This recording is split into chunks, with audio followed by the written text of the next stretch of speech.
Harum musim panen. Di sebuah desa kecil yang jauh dari hiruk-pikuk istana, alam terasa begitu hidup. Sungai, dengan alirannya yang tenang, matahari memberikan kehangatan sempurna, dan angin membelai lembut pepohonan persik, menggugurkan beberapa buah matang yang menyentuh tanah dengan bunyi lembut. Song Yun-ha, seorang gadis sederhana dengan kecantikan alami, sedang berdiri di kebun persik keluarga.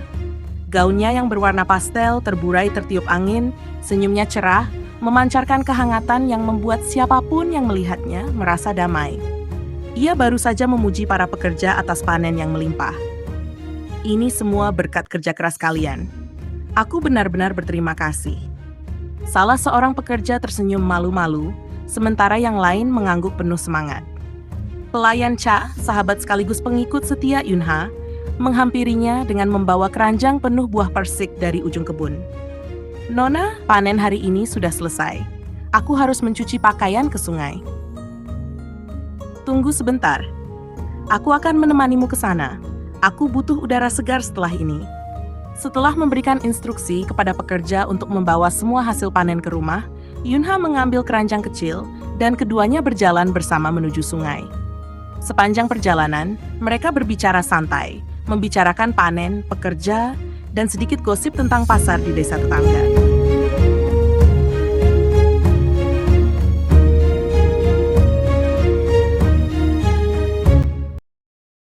Langit masih gelap saat Hyunwoo pergi keluar istana.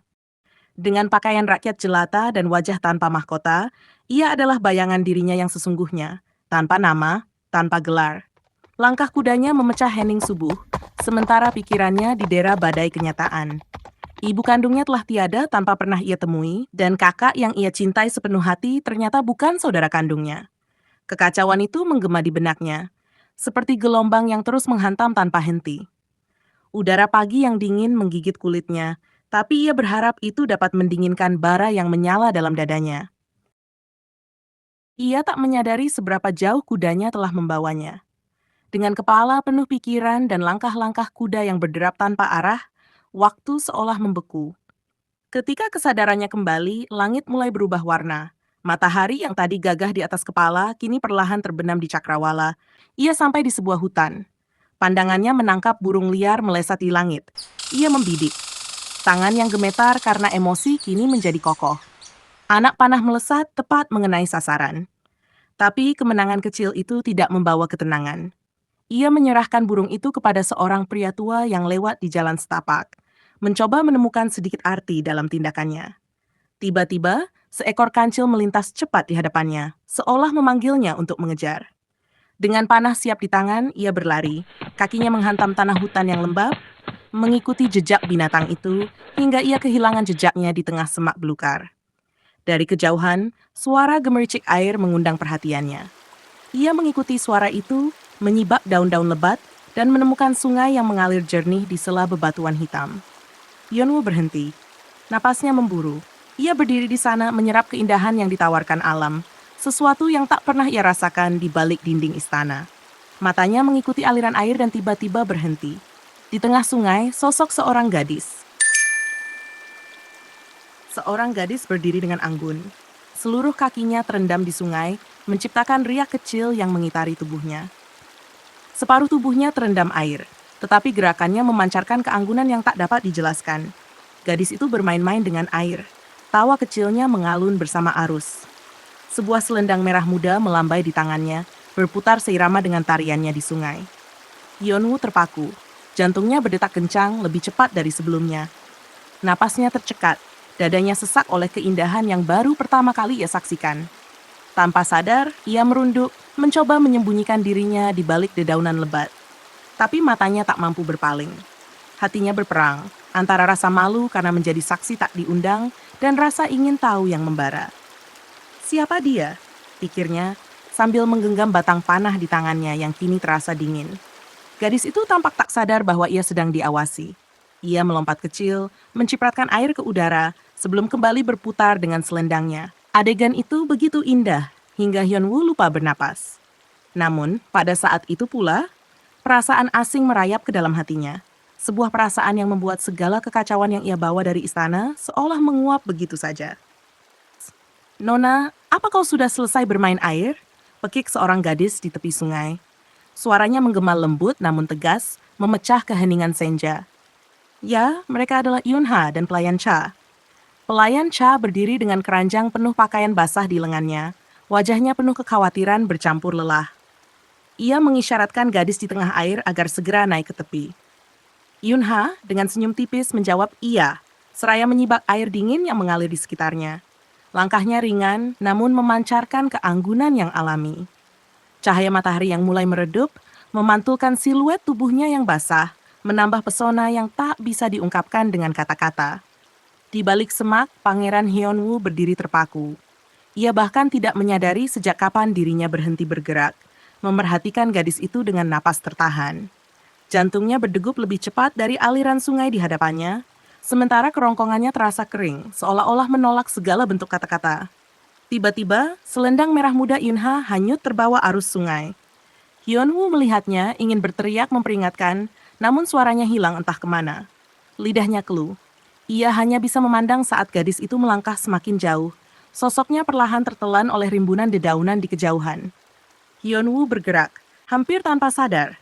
Ia melangkah ke tepi sungai, menunduk untuk mengambil selendang itu yang kini tersangkut di bebatuan. Dingin air meresap ke kulitnya, tapi ia tak peduli. Selendang itu digenggamnya erat, seolah ada jejak hangat si pemilik yang masih tertinggal di sana. Di bawah naungan senja, keindahan pedesaan ini terasa seperti mimpi. Sebuah potret dunia yang melambat sejenak. Matahari telah tenggelam, dan malam menyelimuti istana saat Hyunwoo tiba di kediamannya. Bayangan wajah Kasim Kim langsung muncul di pikirannya. Wajah yang dipenuhi amarah bercampur kekhawatiran, disertai seruan memohon ampun sepanjang malam atas ulahnya. Hyunwoo tersenyum tipis, menduga betapa serunya drama yang akan terjadi. Ia menyelinap menuju pintu rahasia yang langsung terhubung ke kediamannya. Langkahnya ringan namun penuh percaya diri, seolah tak ada yang perlu dikhawatirkan. Namun, begitu pintu itu terbuka dan tubuhnya melangkah masuk, dua dayang yang berada di ruangan itu menjerit histeris, membuat keheningan malam pecah. Kasim, pangeran kembali. Salah satu dari mereka berteriak cemas ke arah teras. Jarak tak menghalangi pandangan Hyunwoo saat ia melihat Kasim Kim yang sedang duduk di teras mendadak limbung dan hampir jatuh terduduk. Wajah Kasim itu pucat pasi, seolah seluruh beban dunia tiba-tiba menghantamnya. Hyunwoo hanya bisa menahan tawa, menikmati setiap detik ekspresi terkejut itu. Dengan langkah santai, Hyunwoo mendekat ke arah Kasim yang kini tampak gemetar ketakutan. Kasim Kim sangat terkejut melihat ada tetesan darah di pakaian Hyunwoo. Yang mulia, apa yang sudah terjadi? Apa Anda terluka? Tanyanya cemas. Tangannya gemetar memegang pakaian Hyunwoo yang kini tercoreng noda merah. Hyunwoo menatapnya dengan tenang, lalu tersenyum bangga. Ah, ini noda buruan yang tadi aku dapat di hutan, jawabnya santai, seolah tidak ada yang perlu dikhawatirkan. Kasim Kim buru-buru berlutut, suaranya bergetar menahan tangis. Yang mulia, jika kau tidak suka padaku, lebih baik kau ambil pedang itu untuk menghabisiku. Jangan menyiksaku seperti ini. Seharian aku tak nafsu makan, menunggumu dengan cemas. Katanya dengan nada memilukan, kepalanya menunduk dalam. Hyunwoo memiringkan kepalanya, tatapannya penuh rasa ingin tahu. Namun, matanya dengan cepat menangkap sudut teras, di mana mangkuk-mangkuk bekas makanan tersusun rapi, semua telah habis tak bersisa. Tanda-tanda tak nafsu makan itu justru membuktikan sebaliknya. Senyumnya makin melebar. Kasim Kim, kau sungguh pandai bersandiwara, ujarnya. Nada suaranya penuh keusilan. Tapi aku harus mengakui, aku cukup terhibur melihatmu begitu khawatir. Kau hebat. Kasim Kim hanya bisa tertunduk, menahan rasa malu sekaligus lega.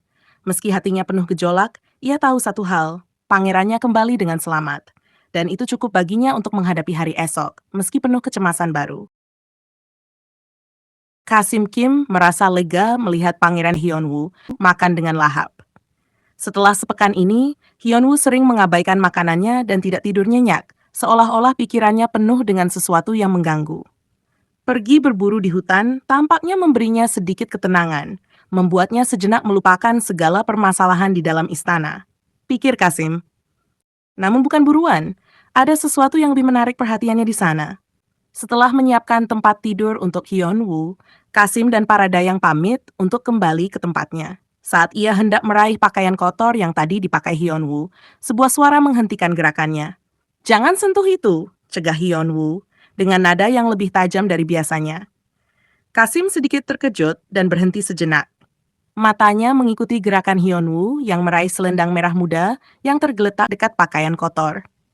"Ini milik seseorang dan akan kukembalikan," lanjut Hyunwoo dengan nada yang lebih tenang, meski raut wajahnya sulit dibaca. Kasim menunduk patuh, meskipun hatinya dipenuhi pertanyaan tentang siapa pemilik selendang itu dan mengapa Hyunwoo begitu melarangnya menyentuhnya. Dengan perasaan penuh tanda tanya, Kasim pun pergi tanpa membawa selendang tersebut. Malam itu, dengan hati-hati, ia membentangkan kain itu di atas tubuhnya. Rasanya absurd. Kain kecil dan tipis ini ia gunakan sebagai selimut, tapi justru itulah yang diinginkannya. Selendang itu bukan sekadar kain, itu adalah jejak dari seseorang yang kini menghuni pikirannya. Setelah sepekan mengalami gangguan tidur, Hyunwoo akhirnya dapat tidur pulas. Namun, ada sesuatu yang belum terungkap dalam benaknya.